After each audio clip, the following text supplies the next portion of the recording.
Hello, right. So I'm going to give you a few techniques on how to change your mindset, because all the campaigns at the moment to do with mental health and suicide are you need to talk to someone, please pick up the phone and talk to someone. The issue with that is if you are not at that point to actually talk to someone, you're never going to talk to someone, because when you feel depressed, when you feel anxious, you often feel like you're going to be a burden for someone. You often feel like you're not important enough to have your opinion heard.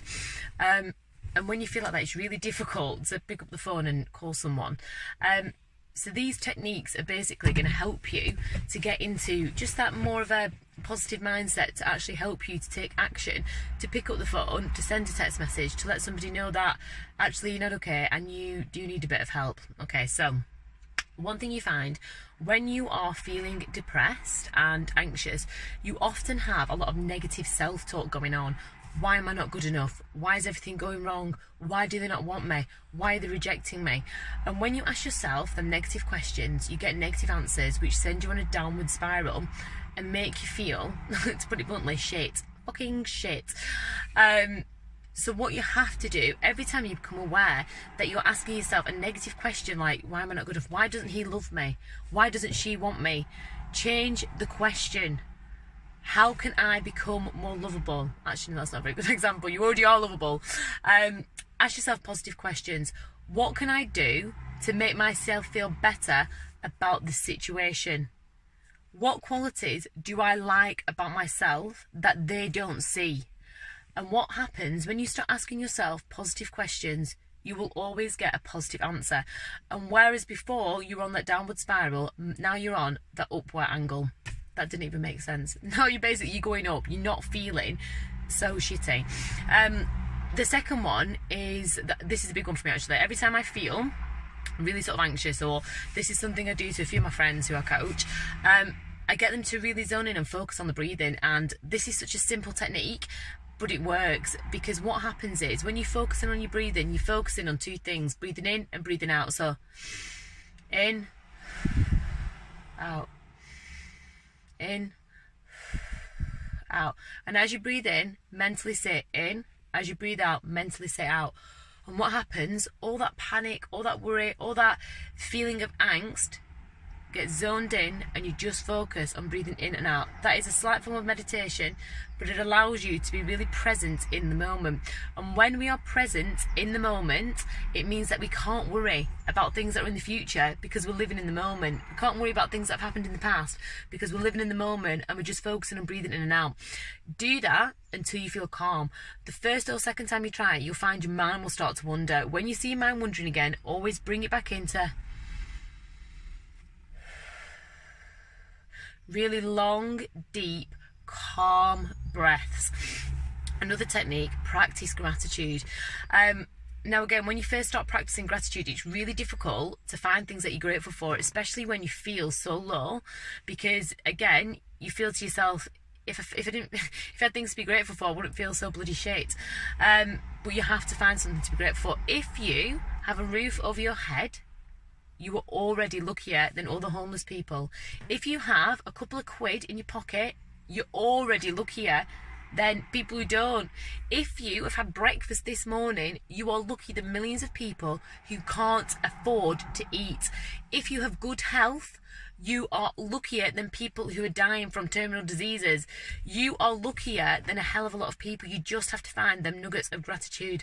And again, what happens once you start saying thank you for things that you are grateful for in your life, however small they may be. Thank you that I'm here today alive, watching this video to get myself better. That is one thing to be grateful for.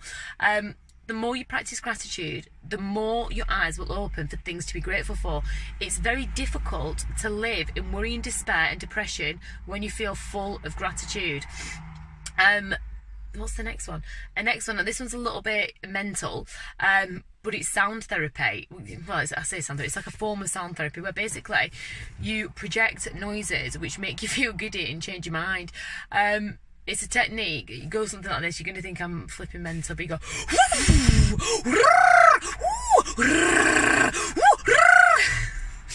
and it gets you out of there. Another one is, I can't think what this one's bloody called. Oh, But this works. So basically, when you feel anxiety, I feel it in my throat and I also feel it in my stomach. So again, when you breathe in, breathe out, but you've got to expel it out. So you go... And if you can imagine that ball of anxiety, or that anxiety in a ball, coming up through your throat and then out in your mouth, it makes you feel so much better. But you keep doing it until that feeling has evaporated. So...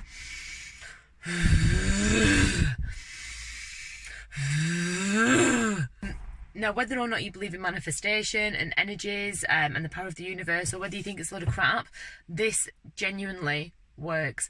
I want you to get a pen and paper, and I want you to write as if a year from now you are happy, you're in the perfect situation that you want to be in. So whether you're feeling really unlovable, whether you are in a really crappy relationship, whether you are unemployed and you were looking for a job, or whether you just feel rejected and like you haven't got any self-worth, I want you to completely flip it round. I want you to just take a minute and imagine how you would feel or how you would act if you were in that relationship that you were happy with. If your self-worth was so high, you didn't give a shit about what other people think. Write and put the date at the top of the piece of paper as if it's the 20th of March 2020.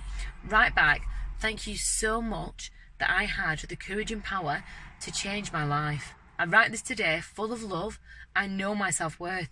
And really go into detail about how you feel and about what happened to make you feel that way.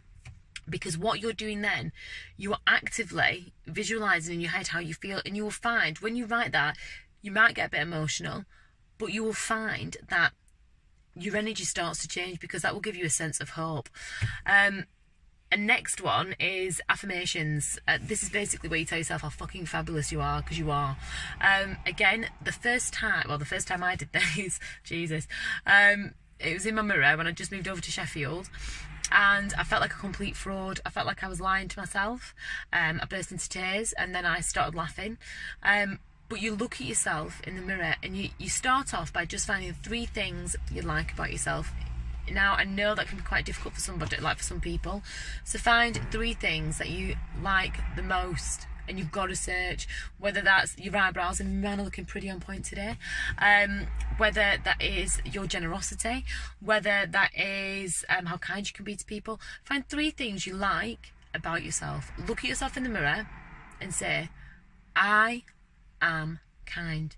I deserve love. I deserve happiness. I am happy. I am fucking fabulous. I am a goddamn queen. I deserve the best things in my life. Now I realise that the way I said it is a bit...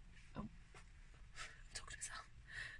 There's a postman there. That was slightly awkward.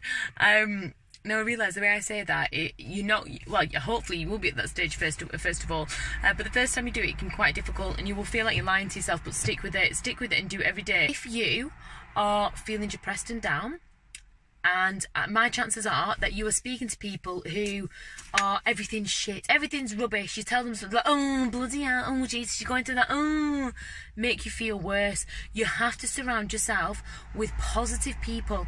If you haven't got any positive people in your life, look on YouTube, look for inspirational speakers. Look for people like the game changers in life. Look for people who change their mindset. Do not hang around with people who make you feel worse about your situation.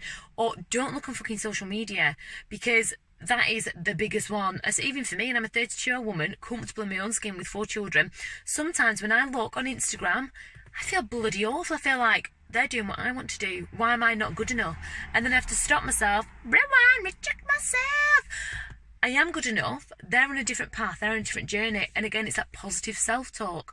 So as soon as I notice I'm talking negatively, I change it. I flip it. But this is so, so important. Stop hanging around with people who are influencing your life for the worse, because they will make you feel worse. If you're in a toxic relationship, I know it's not as easy to get out. So what to do? Look for really positive, information, whether that's a Tony Robbins, who's an amazing inspirational speaker online.